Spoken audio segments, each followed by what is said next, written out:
Hello, chat, and welcome to episode 26 of Rimworld Sea Devils. I have a special one for you today because I recorded this entire episode without realizing the microphone wasn't working.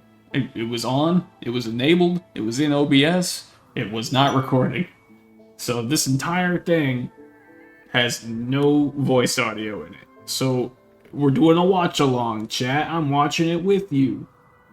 And assuming I'm able to read all the text on this slightly smaller screen than you have, it'll be seamless. Nobody will even know the difference. Now, my genius plan of making a backup of the game, so I had a 1.5 version and all the mods set aside. One, did work. Two, didn't need to happen because Ludian it gives you the branches for the old versions of the game. The update's out. You could go play it. I could be playing it, but I'm not. So Siri lives. It's fine. I didn't have to do everything I did yesterday. Totally okay. Here, I'm checking net out to see if they're worth picking up, but I do not have the weed supply to keep a stoner happy, so I decide against it. My apologies for the fact that I am commentating this entire episode in post. This is not something I've done before.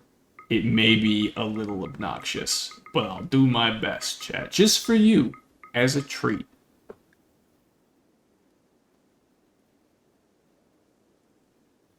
I also didn't buy medicine here, and I probably really should have bought medicine there.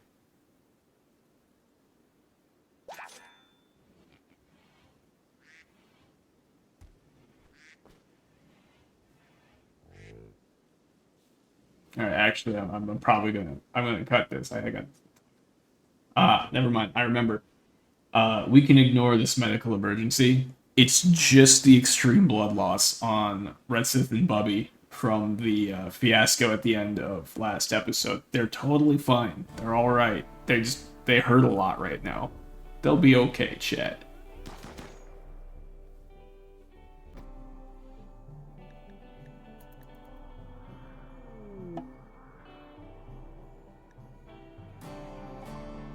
By studying the Nacho Sphere, you've learned how to intentionally activate it. When activated, the Nacho Sphere will teleport to a remote location of your choice and unleash a barrage of pain on anyone nearby. The Nacho Sphere will continue to hunt down anything nearby until it is destroyed or chooses to return. Select the Nacho Sphere to activate it. I had a bit here about not being able to pronounce Nacho Sphere, and so I just started calling it the Nacho Sphere. But the magic is entirely lost because the live audio is not recorded. But just know that that's why I'm calling it the Nacho Sphere, is because I kept pronouncing it wrong, and I was really worried that it would sound like I was saying Nazi Sphere because of the noise gate.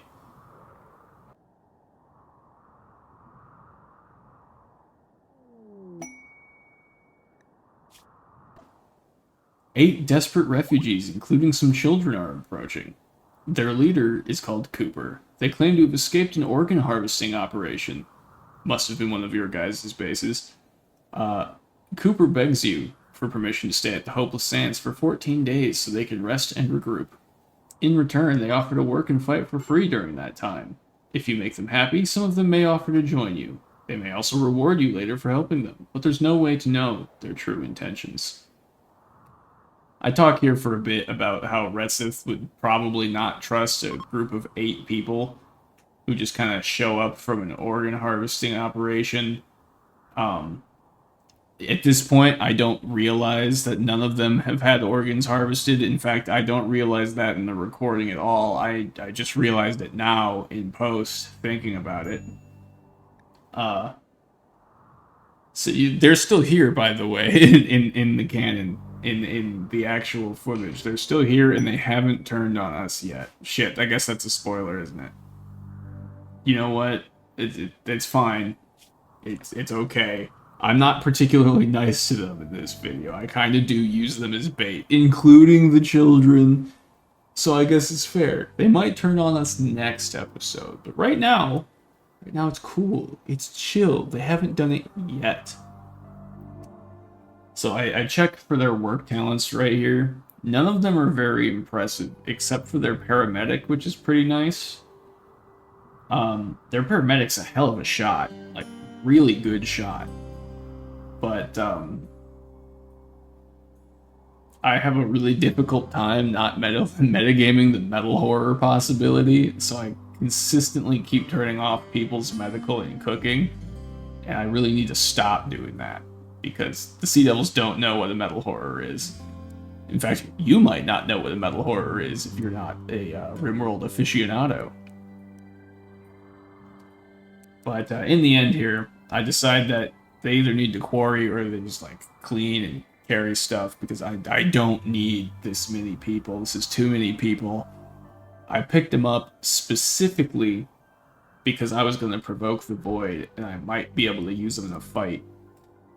And you'll see here the payoff of that that situation. In fact, the title may even spoil it.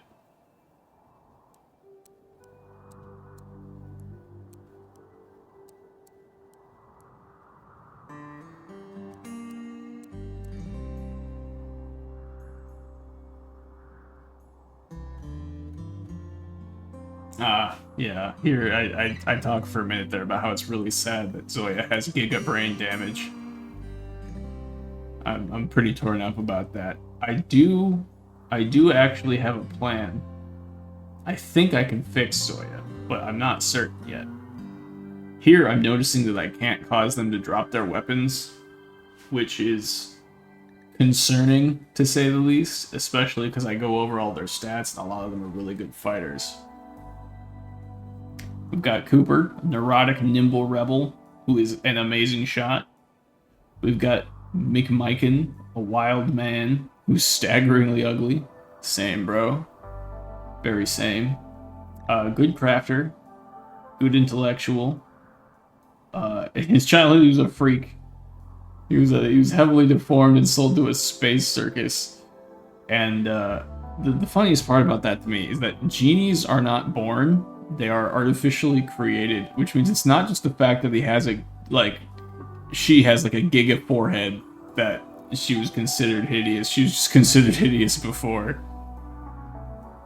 Got a lazy brawler psychopath here, who is holding a gun and very upset about it, but I can't cause her to drop the gun.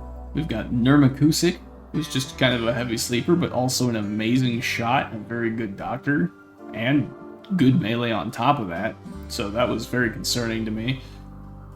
Christina here is nimble and a good melee. And then we have Leslo, who is beautiful. He's a beautiful mute, chat. Gorgeous. Maybe one of the least effective combat characters they have, but an excellent miner, so definitely make use of him while he's here. And then they got two children with them. They've got Itshoroish, who I hoped didn't bake themselves alive in the desert, but then I realized later that I never actually defeated the mech cluster before. And then we've got Pwag Shuck Moy Whoop. And I'm slightly, just maybe a little bit Rimworld racist against pigskins, and it's mostly due to grenade-based property damage. But I don't like them. And now we set up a temporary barracks for our new friends ? But little do I know that the Area 1 zone does not include half of that room, so half of it stays undone for a little bit.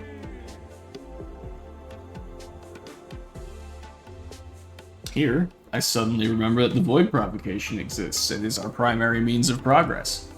So I set everybody up to do it, and then like 2 seconds after starting it, I realized that I have a psychically hypersensitive person now that I could have used. They all get over there to start it. I get impatient, set it to a speed 4, and then I remember that Aunt Tregatran is psychically hypersensitive. Wow, I didn't actually get impatient yet. There it is. Knew it was coming.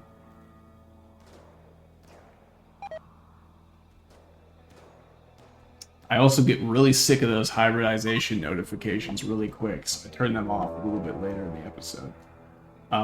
Here, I see the Shamblers, and I'm thinking to myself, oh man, we kind of wasted a void provocation, nothing really came out of this.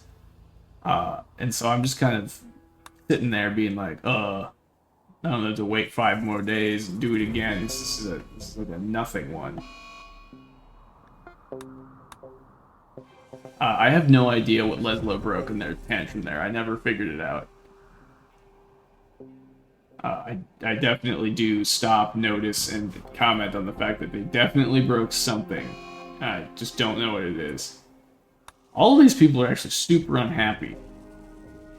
But then the proximity detector goes off. And like the subtle horror sets in for me. Because I know what a Revenant is. The Sea Devils do not know what a Revenant is. And so I make the decision here to behave as though I was dealing with Sight Stealers. Because that's what the Sea Devils would do. They know what a Sight Stealer is. That's why they have proximity detectors. I'm probably talking about it in the original footage right now about how the Sea Devils wouldn't know what a Revenant is. Unless the computer's frozen. No. I was just thinking about it.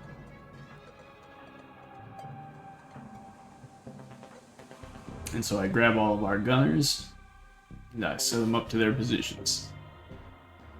And then I remember that I made the front room there also defensible, so I move half of them over there.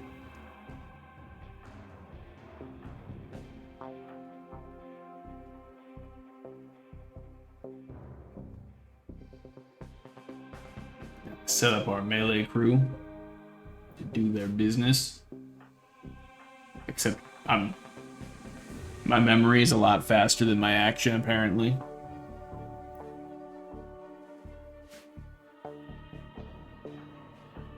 Now we set up the melee crew. And we throw Zoya out there as our primary damage dealer in melee. Not our tankiest melee, but the one that hits the hardest, certainly. And Mouse is in a super bad position here. She was very far out, and she is not moving at full speed. So I was very sure that Mouse was going to get caught out. Especially as soon as I see the proximity detector go off, and I assume that whatever is here is beelining to Mouse.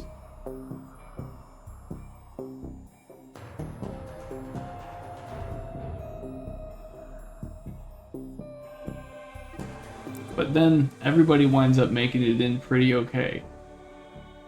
I'm glad I circled that in the moment. It really helps me look like I know what I'm talking about.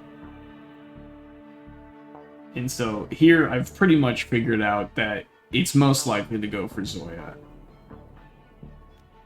And because Zoya has giga brain damage, that's not the worst. We can handle Zoya being out of the commission. And there is our Revenant, chat. This is when the Sea Devils realize that ain't no Sight Stealer, and that we're gonna have to deal with this as such.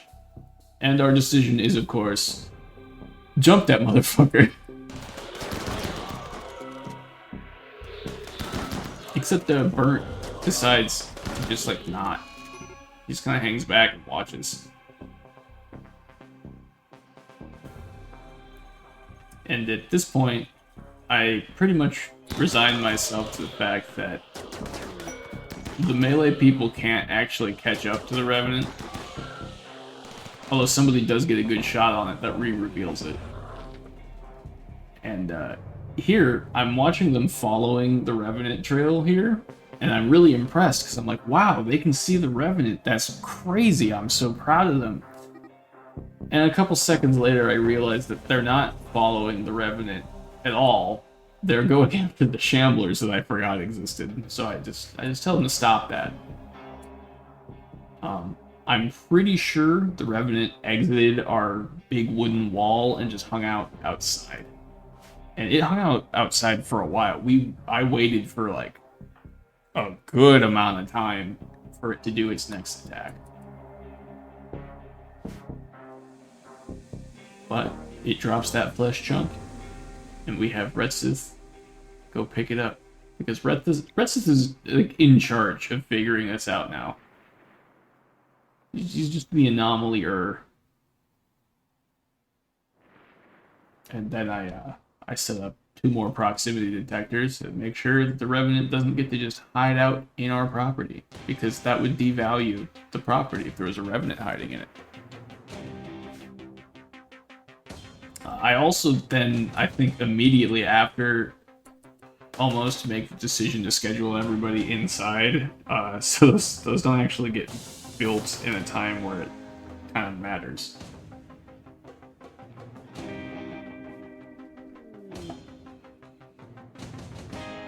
Good old Retsith picks up Zoya and walks inside. Retsith has finished analyzing the Revenant flesh chunk with biosignature Physodium-09. He learned more about this particular Revenant's biology and how to identify fluids it leaves behind, which is icky. This Revenant will now leave a much longer trail of visible smudges when it flees. Perhaps you'll be able to find it and kill it while it sleeps. You can track it by smears it leaves behind and reveal it with disruptor flares, explosives, EMPs, fire foam, and fire. And at this point, I realized that the Sea Devils are actually pretty well stacked against Revenants because they can breathe fire. Which means I just have to have a kind of general idea of where the Revenant is. And I've got, minimum 4 people who can just breathe fire at it. And currently, I think it's, let's see, we got 4, 5, 6, 7. I think Okapi can breathe fire. 8 or 9. 8 or 9, depending on if Okapi can breathe fire. I don't know what I'm circling. I don't know what I was going for there, because I'm positive the Revenant is not there.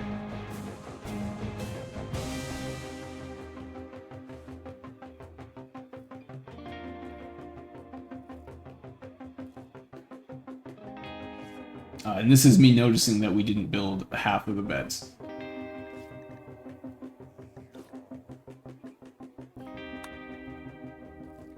Zoya has been hypnotized by a Revenant and is now rambling incoherently about nightmarish images and ideas. Killing the Revenant will end the hypnosis. The Revenant uses psychic powers to twist the perceptions of those around it, making itself invisible. However, it can still be hunted by following the black smears that it leaves. The Revenant will be revealed if hit by explosive weapons, fire foam, EMPs, fire, or disruptor flares. If not killed, the Revenant will continue to hypnotize new victims.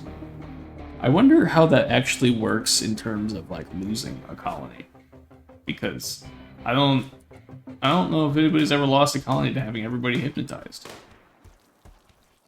I mean, I'm sure it's happened. The Nachosphere study. McMakin has made an alarming discovery about the Nachosphere. The entity is showing early signs of instability. Once the Nachosphere starts to become unstable, you can dispose of it by sending it to attack a hostile threat. For a short period, the Nachosphere will hunt down anything nearby, friend or foe. Once its onslaught is complete, it will permanently depart. If it becomes fully unstable, it will no longer respond to suppression. I think maybe that's where I set up the Nachosphere joke. No, that was pretty in time with actually just reading it, so it must have been the last one. I get really excited here for the Gene Trader medicine. I say, might as well get down there, kick that child off of the comms, buy us some medicine, and then there's fucking nothing here. I believe the original audio was something along the lines of, "Oh, never mind, Haswell. Thanks."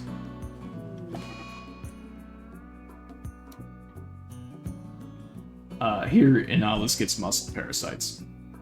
Because, of course, Inalis gets muscle parasites. I'm pretty sure Inalis is sickly, so that's why it keeps happening. But then the Revenant comes back for round 2. And since I caught it early and everybody's already inside, I get this brilliant idea, chat. I say, let's jump him. Let's jump the Revenant. We're gonna lure the Revenant inside, and then we're gonna jump him. I don't know if you know anything about jumping people, chat, but like, it's one of the most premium forms of disrespect. So I just start grabbing groups of people, setting them up in rooms that are pretty much opposite from each other. The goal is to get the Revenant to walk through the first 2 rooms and get to that main bridge area, and then have everybody separated to either side. So the Revenant's going to have to choose a side to go try and hypnotize somebody, and then the other half gets to walk in behind it. And then we just punch the ever-living shit out of it. At least that's the plan.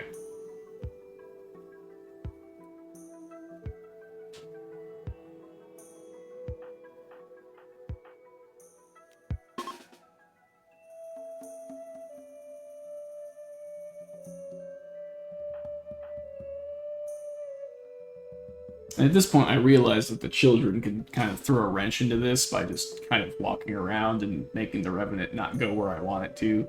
So I realized that the children also have to be used as bait. So ours go into, like, arguably the safest room for this. And the other ones, you know, they don't. They go into a room with the rest of the bait people. And then I realized we have an acidic spitter dryad that came back. I didn't realize we'd had it. But then I get another idea to use it to block the exit door. But I don't want it to block the Revenant from getting in, so I make sure it stands to the side. And we see the Revenant open the door, which is a good way of tracking Revenant progress, by the way, is if you have a lot of doors, you can tell where it is. And so we just have the Dryad stand in the way.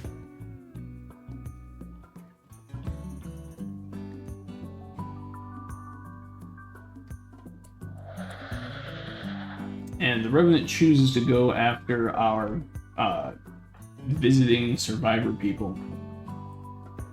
And we set up the jump. We block the exit. We get people positioned to just start taking shots for free.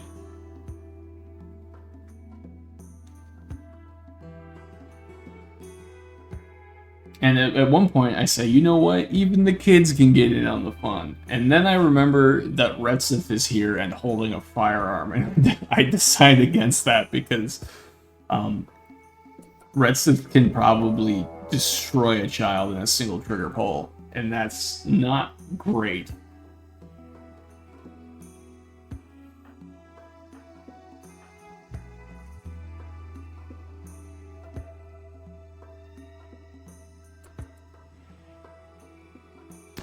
So at this point, I realize which room it's going into, and I just set everybody else to just start slugging.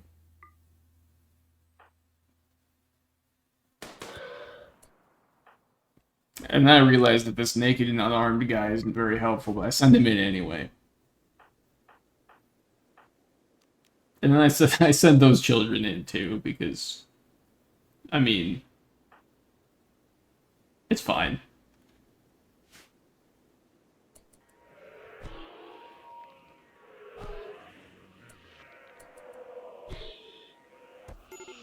Now, here is where I realized that my immaculate plan for jumping the Revenant isn't actually going to work, because the Revenant apparently can just walk through people. And that really puts a wrench in the plan. I had expected it would have to, like, fight its way through, and that was just not the case. So kind of defeated here, I try and move people back into firing positions and get the melee people set up to chase it out. And this one doesn't work. This one doesn't work because the Revenant survives the jumping. Although somebody does clock it again with a shot, which is really cool of them to do, but then it manages to fade again. And it gets away with it, chat. It gets away well, no, it was jumped, but it gets away not killed. Well, no, just unkilled. It is. Don't worry about it, chat. I'm okay. I promise. It's alright. I know how to speak English. I've done it for decades. At this point, we can hear the Revenant now. I wonder if I accidentally skipped one of the text boxes. But Dante hears the Revenant a couple times. And I think to myself about if I want to go hunt it down instead of waiting for it to come back again. Because I noticed that the trail actually goes left out of the base, and it goes towards the mines, and then it loops down, and then it heads back towards the wood wall. So I had assumed it had gone outside, or was at least going there. But I noticed that Dante keeps passing by it somehow.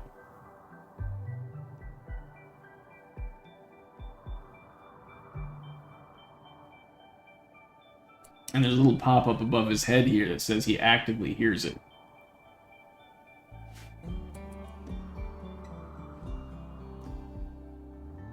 So I'm starting to realize that it's not moving. It's decided to just kind of sit down on the floor, crisscross applesauce, waiting. And I have Bubby set up these proximity detectors here. And I realize here, while Bubby's building this, imagine the absolute horror of being a colonist, and you're building a proximity detector, and you're working on it, and you're working on it, and you get it done, and it just immediately lights up. Imagine how absolutely terrifying that would be. Like, what is it? Is it a side stealer? Is it a revenant? Both of those are horrific. The side stealer will straight up kill you, and the revenant will put you in a living hell. And so here I noticed that people keep hearing it, and people keep hearing it in the same spot, so it is definitely not actively moving, which I really thought it would do. I thought it would keep walking around instead of just plopping its ass down, twiddling its thumbs for 30 minutes. And so I go back and forth a couple of times on whether we should just hunt it down or not.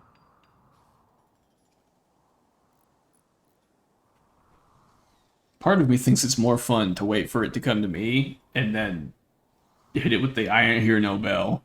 But at this point, it would be a lot more efficient to just go hunt it down and beat the ever-living crap out of it.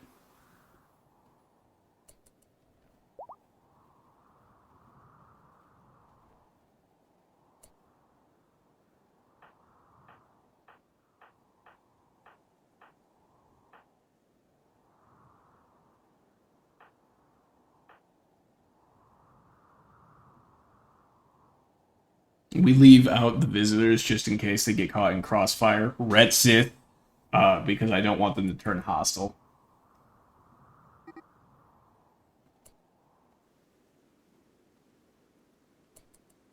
And so we track down a spot here where everybody can hear the Revenant.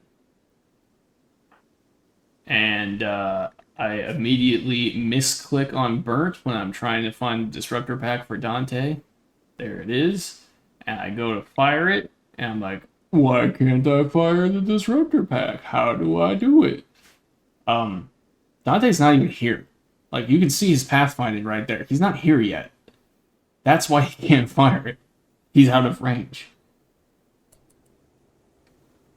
And now that Dante is here, we can fire it. And now watch, you can tell I've never used one before, because I catch the entire group of my own people in the flare.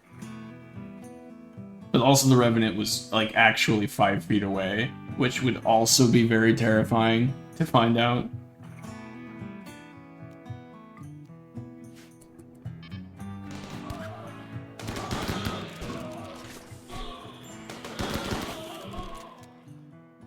And this was way more effective than trying to jump him was. You can tell that this Revenant did not expect me to come, like, out for it. And it was probably very confused watching an entire group of people blindly stand there. But then we get it pretty quickly.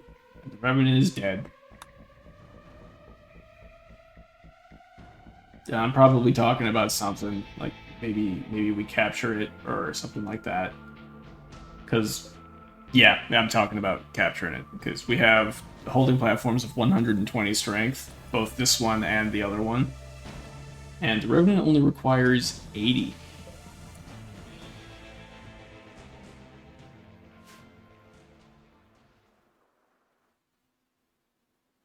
I actually really like the Revenant a lot as an anomaly. I think it's like my favorite one, just because it's an interesting bit of gameplay.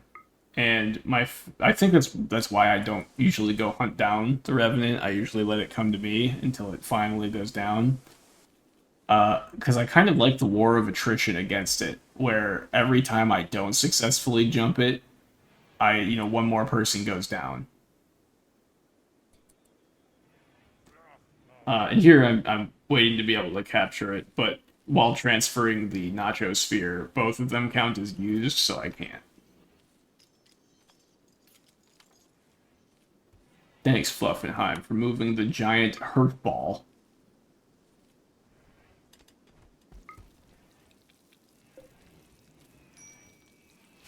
And then I didn't actually realize it was Okapi that did that. Uh, that's super dangerous to have. I don't even know how old Okapi is. Definitely not older than like 5. Picking up a Revenant spine and putting on the holding platform. That kid's destined for great things. I've never made child clothes in this colony. All of the kids have just been running around naked. I need to set that up. I think Dante is usually our clothes maker. I have to have Dante make them some pants. But that was the end of the Revenant adventure. Thank you for joining me for the Revenant Attack Watch Along episode. Sorry for not noticing that the microphone just was not working for this one. It's working now. I've already tested it and fixed it. Thank you for watching Rimworld Sea Devils. I'll be back tomorrow with another episode for you. That one will have the correct audio where I'm not dubbing over it. Thank you for sitting through me dubbing my first entire video. Fun fact, I have to do it again at some point, or maybe I just need to re-record Pokemon Emerald, because the first, like, 2 hours, maybe, footage for that game, it has no audio. Thanks for watching, chat. See you tomorrow. Love you. Bye.